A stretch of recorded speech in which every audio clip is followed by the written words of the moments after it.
आम पाता डोलेला महुआ पतवा हो जैसे डोलाले कवना दुल्हा हो जैसे डोलाले कवना दुल्हा हो।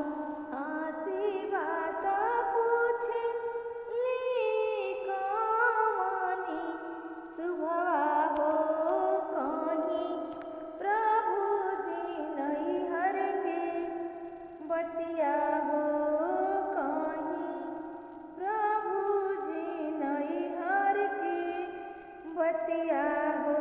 का हम कहीं शुभवा नैहर के बतिया हो तोहरा नैहर से उपासे आईनी हो तोहरा नैहर से उपासे आईनी हो।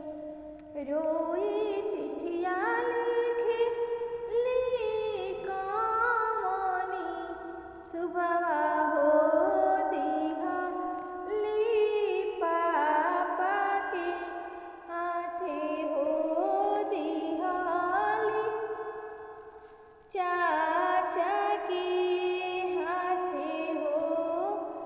खेतवा बधरिया पापा बन्हकिया धरिहा हो रुसा दामा दामा नाई लिहा हो रुसल दामा दामा गईया भैंसिया चाचा हमरो बेची